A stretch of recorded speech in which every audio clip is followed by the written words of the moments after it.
Hey, so this is Connie. We are back for part 2. I'm here with Krista. This is the second part. So the first part, if you haven't seen it yet, is about her early childhood of being adopted and being sexually assaulted in her home, an intra-family or within the home of being sexually assaulted by her father for years.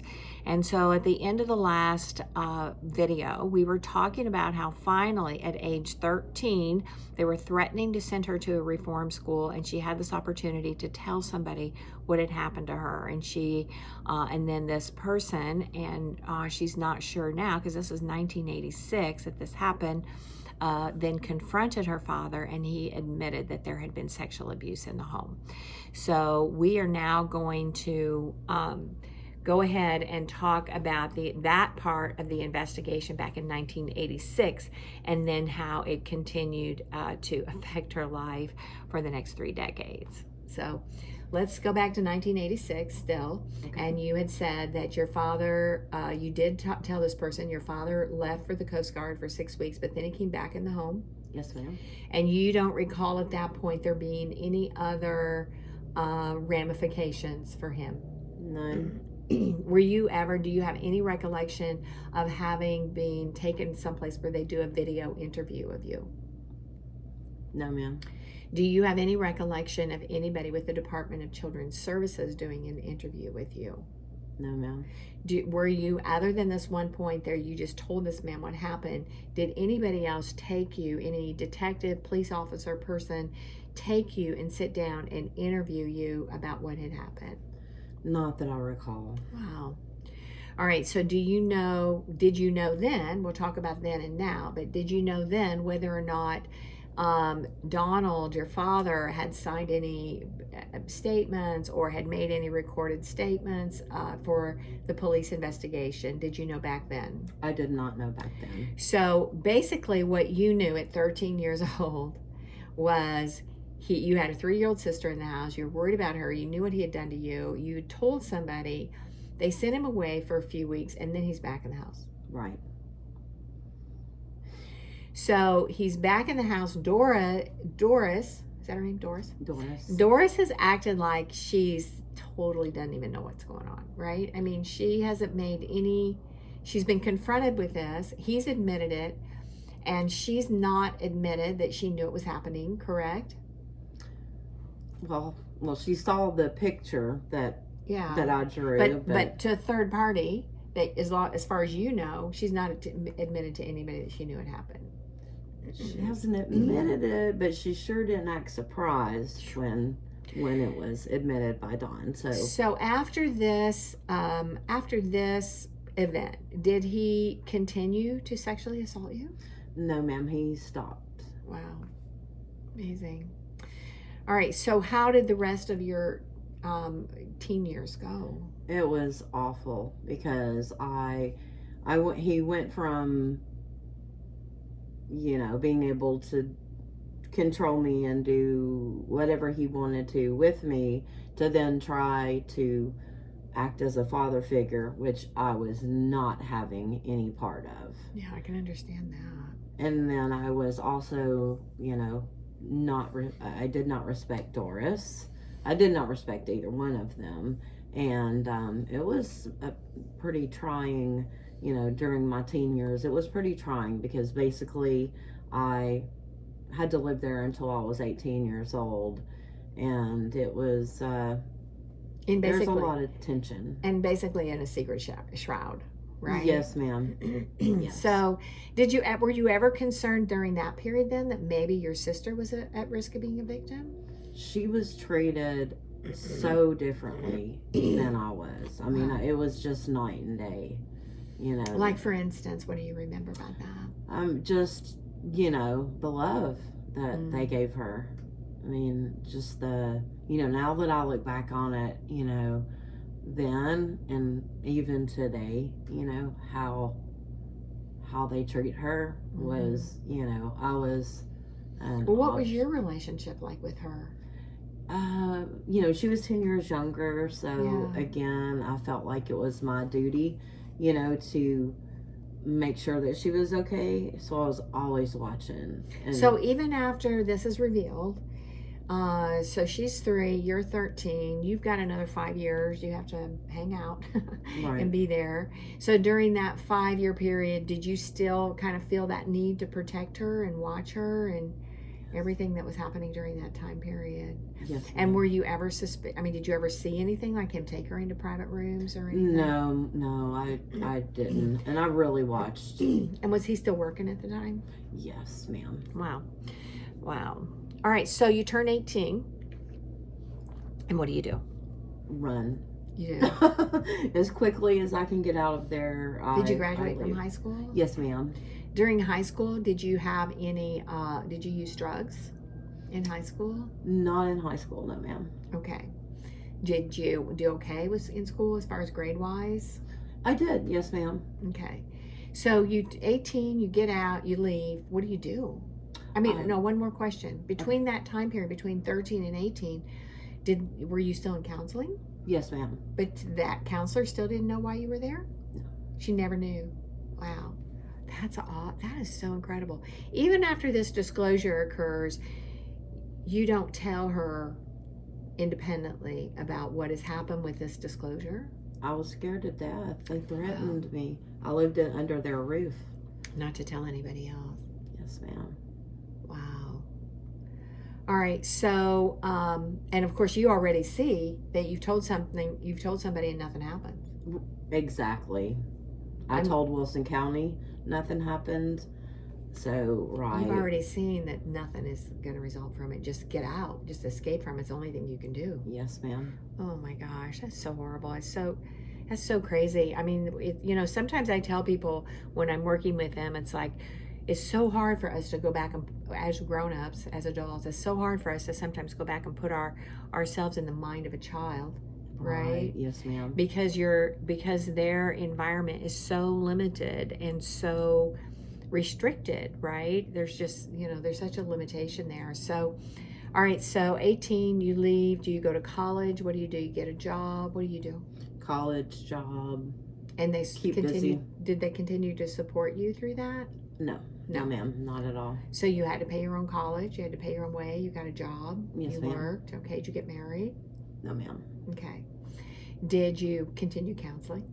I did, and I footed the bill myself. And did you ever tell the counselor? Did you ever tell any counselor? Yes, as soon as I got out of where I was living, and with Dawn and Doris Haynes, that's when I finally was able to, I felt a little more free, and I was able to, tell why. Now, is this the same counselor, or was it a different one? I've had quite a few counselors through my life, so I can't remember all of them. But as soon as I got out on my own, was paying my own way, I didn't want to waste the money, and I definitely, was able to. It was very freeing, to be able to say, look, this is what happened.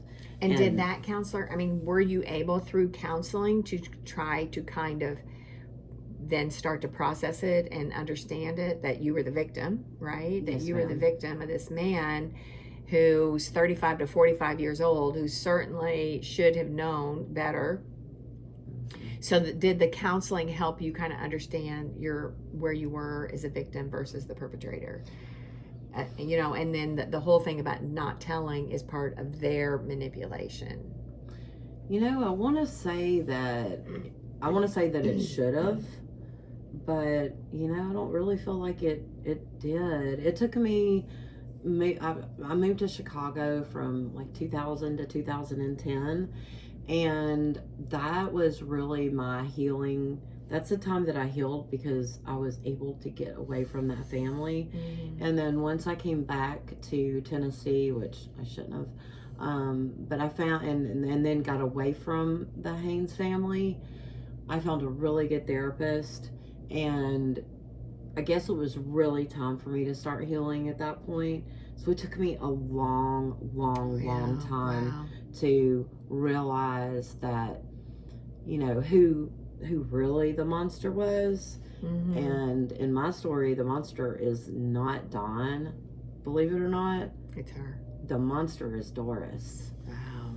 And I just really figured that out in the past 5 years, And that's scary at my age to figure out. I feel brainwashed for all that time because Wow. I just wanted to be loved. You know, I was adopted, and I know that, I know that my biological family loved me and they wanted the best for me, and it's in the adoption papers, you know, and everything. And so that brings me, you know, closure, you know, with that, you know, Right.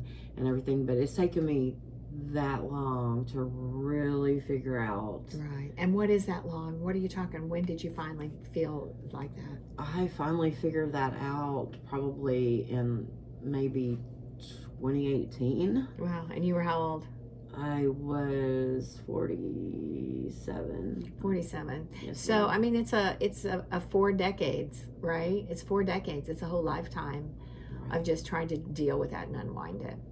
All right, so let's go up to, and then at some point you, and you have to help me with the time here. I'm not sure what happened first. You have a baby at some point. I do. Okay, but now this also at some point you realize you really want to go back and see about doing something about Dawn, right? I mean, did you say you wanted to, in your head, where you're like, I'm not happy with the fact that he was never prosecuted? How did you come to that conclusion? You know, I had gone to the Wilson County before, and I had always been told that the statute of limitations had run out. What I heard was, we don't care, you know, it's not important. Right. I never heard, at least, oh gosh, you know, I don't need sympathy, okay, but still, I hate to hear that, but the statute has run out. Right. You know, it was just, statute of limitations has run out, you know, we can't do anything for you. I've heard that and heard it. Right. So how did that change? That changed in 2016 when my daughter was taken from me. Okay, so, all right. So your daughter was born what year? She was born in 2009. All right, so let's go to there. So you have a daughter, and where are you in Tennessee when your daughter's born? Yes, ma'am. And are you in Wilson County? Or Davidson County. Yes, so you're in Davidson County. Were you married then? No, but you had a live-in boyfriend? I mean, no, ma'am. No. Somebody I was engaged to when I was 17, and circle back around after all that so time. kind of an accident, but you decided to have the baby, right? It wasn't an accident. She's a miracle. No, ma'am. The pregnancy was an accident. It wasn't planned, but it was unplanned. There you go. It was a gift from God. She's a gift from God. Every baby is. Every child is. Yes, ma'am. So your daughter was born in 2009, and you're living in Davidson County. You have your own place. You have a job. Do you have any contact with Dawn and Doris? You know what? Let me go back. I moved from Chicago when I found out that I was pregnant, although it was here in Tennessee that it happened. And I moved back here because I had a business in Chicago. I had to shut that down. And when I moved back, I did move back in with Dawn and Doris because, you know, at that point, When you're forgiven, you know, I didn't realize that Doris was the monster at that point. Right. I had forgiven Dawn. I moved downstairs in an apartment, and I just asked Doris to please help me because I, you know, learn about how to take care of a child, read books, the whole nine, you know, and everything. So, you know, I only worked part-time. I was 37, so a little bit older to have a child. Right. So, you know, didn't. So how long did you live there? I lived there during my pregnancy, and then I moved out about 2 months after I had Caitlin. But I did not work during those 2 months. You know, I was there with her at all times. And then once I started my business, I found a lady that kept Caitlin, did a background check on her, the whole But you moved thing. out. I moved out, yes. Okay, ma'am. so you move out, you take your daughter, and so you were with them for how long? 6 or 7 months? Let's see. 7, 8 months, maybe? Yes, ma'am, something like that. All right, so you move out, you have an apartment, you have your daughter, you have somebody helping care for your child, and then somehow you get into a run-in with them. So because your daughter ends up being taken from you. So how does that happen?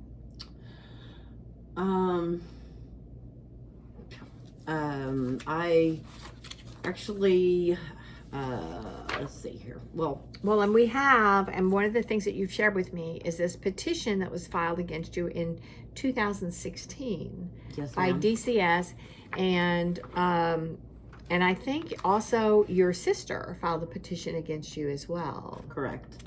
So this is the ex parte petition filed in the Juvenile Court of Wilson County, and DCS has filed this one. And then it says, let me just look here. It says something about interviewing your child and the porch, and there is an allegation in here that you sexually assaulted your child. It says that, yes, ma'am. Now, where was she when she was interviewed? She was out on the front porch. At your house? At Dawn and Doris's house. Okay, so why was she at Dawn and Doris's? Help me with that. Because I had gotten a DUI. I had back surgery, and I was not with, my daughter was not with me, and I got pulled over, and I had my pain medication, in my system, and so I got a DUI. Okay, and then why did that cause you to have your daughter with them, though? Connect the dots for me. Oh, I'm sorry. It was New Year's Eve or New Year's, and I went out that night with my friends. I did the breath. Okay, so did you go to jail? I mean, why was your daughter with your parents? Oh, because I wasn't going to take her that night out with me. Oh, so she was out. She was with them for New Year's Eve. Yes, ma'am. Absolutely. Okay, so and she was how old at the time? She was 6. Let's see. It was 2015 7? that I got the DUI. So when I got the DUI, I had my license taken away from me. So I moved in. She and I moved into an apartment downstairs. Okay. And we had it all set up that Don was not around my little girl. He was not allowed to be around my little girl. Doris was, again, I didn't know she was the monster. Doris was allowed to go pick up my little girl and take her to dance, or take her to the park, or take her wherever. Was she in daycare? School? Yes, ma'am. School when all this happened. She was in kindergarten. Yes, ma'am. Okay. So how long did you end up living with him that second time?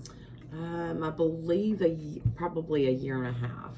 Because that's how long my license was taken. So did that not go well? Because this whole thing pops up here, and it's pretty, exaggerated. It's not just like, my daughter's, my grandchild's head bumped her head or something. I mean, they're making allegations about you taking various pills, smoking THC, and you sexually abusing your daughter. So had there been anything going on in the relationship? Absolutely. Yes, ma'am. I had told my psychologist that I had been seeing about a year before all of this happened.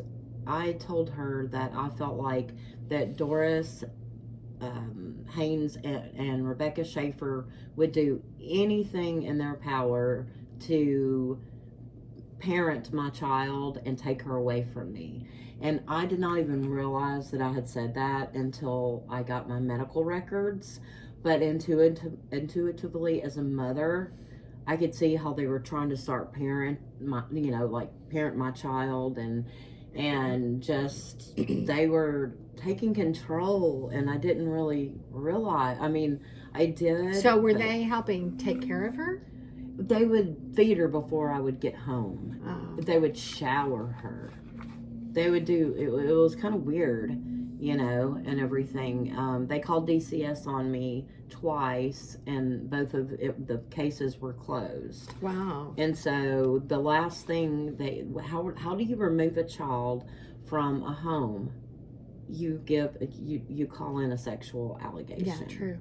Because the other thing, smoking THC and taking pills is not enough is not enough to really remove a child unless there's some other activity, right? Right. And you see, I was going to a pain management clinic, and I have to take a drug test every month. So I wasn't smoking THC. Yeah. Obviously. So it says here that, and this is the DCS petition, and it was filed, let's see, it was filed on, if there's a date back here in the back, that's signed by the DCS worker on July the 5th. So it had to be somewhere around July the 5th. There's another document in here, not signed by the attorneys, so weird. And it says that the child is presently in the care of Rebecca and Warren Schaefer. Now, that's your sister and her husband, right? That's correct. And where do they live in relationship to where your mom and dad live? Very close. Well, at that point, they lived, I believe, about 15 minutes away. Now they live less than a mile from each other. Okay. All right. So how had they filed a separate petition prior to DCS filing a petition, or do you remember that? You're not sure about that. I'm not really sure. They ended up hiring an attorney, though, for sure. Yes, ma'am. The allegation, the false allegation, was supposedly from Doris was like, well, they were. Obviously, it didn't happen, but one person said it happened on one day, another person said it happened on another, and then nothing was really filed from to DCS until days later. So, I mean, the allegations in here are just strikingly similar to what you say pretty much occurred with you. I mean, at least some of the original stuff. Yep. Wow. Then this ex parte order is entered July the 7th. So they took your daughter on what day? Your daughter was removed on what day? On Friday, July the 1st. How did they remove her? They came to the door and Doris Haynes let them in. Let DCS in? Yes, ma'am. She already knew they were coming. I had no clue. And they interrogated me for about an hour. I had no idea what was going on. I didn't know that they were talking about me, or I would have called an attorney.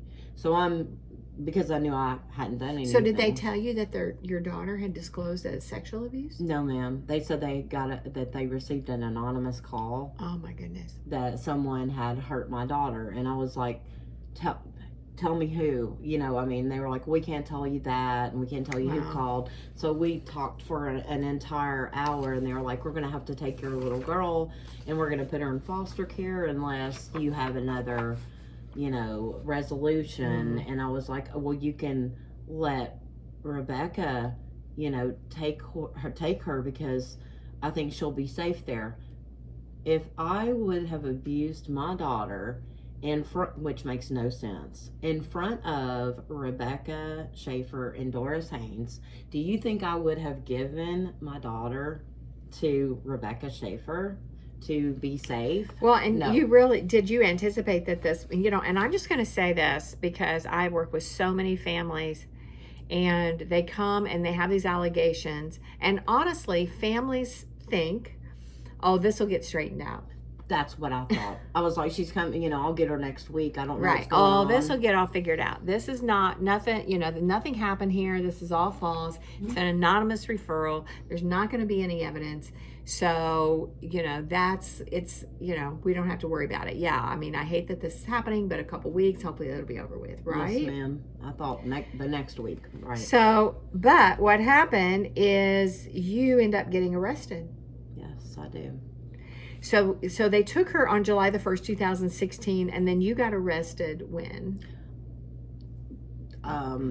Not verbatim, but I believe it was like August the 17th of 2016. So, really? Yes. So just like within a month, they were able to get you arrested in Wilson County. In Wilson County. And what kind of bond did they set on you? The first, it was a $20,000 bond. Okay. Did they end up arresting you again later? Did you get out on bond? I got out on bond, yes, ma'am. And what were you arrested for on the first time? Aggravated sexual battery.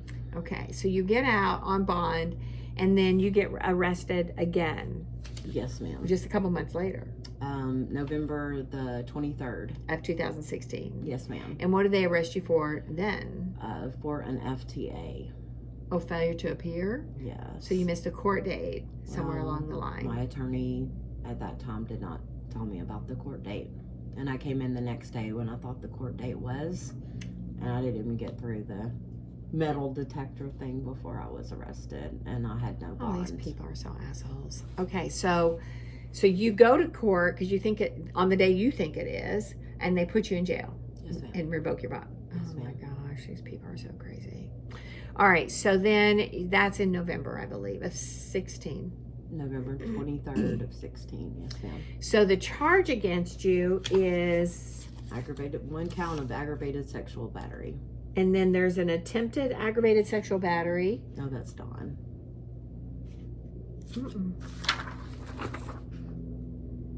Child abuse. Oh, those are the lesser included. Right. That I didn't even know about. Right, okay. Yes, ma'am. All right, so did they make you an offer to plead guilty? 4. They made you 4 offers? Yes, ma'am. And you didn't take them? No. Now, had your daughter been through a forensic interview? She did. Videotaped? Yes. Did you see it? Yes, that's what was played at the very beginning of my criminal trial. Okay, but that's not until a year later. Right. So when you get arrested, you're also have these things pending in the juvenile court. Mm-hmm. And do you have an attorney in the juvenile court? I do. It was a court-appointed attorney. And did your court-appointed attorney get a copy of that interview of your daughter? Not to my knowledge. So that you don't ever remember having that between July and November when you go to jail. You don't remember your attorney either showing you the video, talking to you about the video, having a transcript of the video. So you don't even know what your daughter said in the video interview. No. But in November 2016. Do you remember having any court dates in juvenile court? Yes, ma'am. I had actually a trial in February of 2017. 2017. Yes, right. ma'am. But your juvenile matter, did you go to court on that before you got thrown in jail with Yes, no bond? ma'am. I did. You did? But you don't have a trial on that until February 2017, Yes, right? ma'am.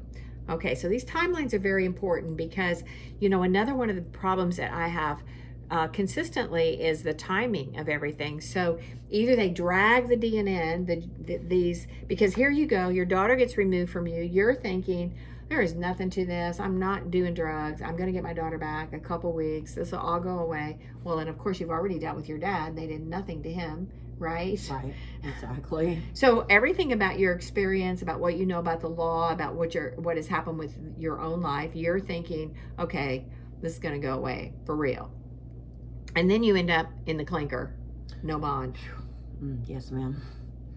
Were you housed in the county jail? Yes, ma'am. Oh my gosh, a poor thing. All right, so do you get an attorney for the criminal case? I had hired, yes, ma'am, an attorney, a private attorney. All right, and so you go, does that attorney tell you anything about the video of your child? He had actually given me a copy of the video. While you're in jail? No, ma'am, right before I went to jail. Did you get to watch it? I did. Okay. Once, yes. Did your daughter make allegations that you had sexually abused her? No, ma'am. None in the forensic video. No, ma'am.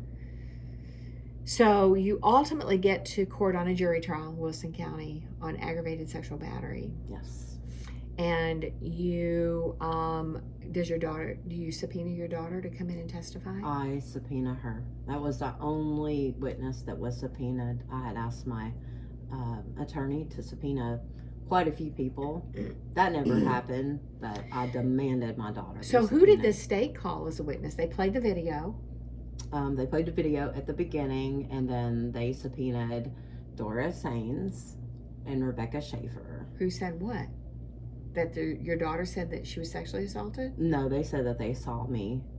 Oh, that they saw it. Yes. Rebecca and Doris said that they saw you sexually abuse your daughter? Yes, ma'am. in front of them. Who does that? Were they consistent in their stories? No. No, they didn't. I mean, so was anybody else called? So they played the video, they called Doris, they called Rebecca, and they called Caitlin. Oh, they called her too? They Yes. put her on the stand? No, you called her. I'm talking about who did the state put on the stand? Okay, yes, ma'am. And then I believe a lady from Lantern Lane, which is her counselor, because we talked about that. Yeah. Okay. Yes, ma'am. All right. And so that's their proof? Did your daughter make disclosures of sexual allegation to the counselor? Those are sealed. Okay. And since they're sealed, are not on the table, she's never one time said okay, well, let me explain legally a little bit of a difference between sealed records and protective orders. Excuse me. Yes. Okay, so a sealed record, so things that are filed with the court are public records. So you can go to the courthouse, you can pull up, well, we'll talk about why you should not be able to pull yours up anymore, but you can pull up somebody's file and you can open it, you can look at it. But, and even exhibits sometimes, it depends on the status of the case, but when the judge decides to seal a record, listen, I've had them seal my freaking testimony. I don't blame you. No, I didn't want them to. They did it on somebody else's motion. They sealed my testimony to hide it. Okay. Yeah. So I've had my testimony sealed in a hearing this spring. So if they seal records, which they will do on some confidentiality records like mental health records, sometimes medical records, DCS records, but that's a little bit different than a protective order. And so a protective order is when the court says that there can be no discussion of those records or those records cannot be shared outside of that proceeding. All right, and we have gone another 30 minutes, so we are going to close out on part 2 here, and we're going to come back and we're going to go back. We're going to jump right in to her criminal trial and then what happened after that. So we are up to 2017. You've heard about her experience with her father, her struggles as a young mom to try to be able to have her child, keep her child, take care of her child, depending on her family. And this is a repeated theme too, where people rely upon family to help them, and then they turn on them and sabotage and take their children. All right, so I'm going to be starting part 3, and please watch that as well.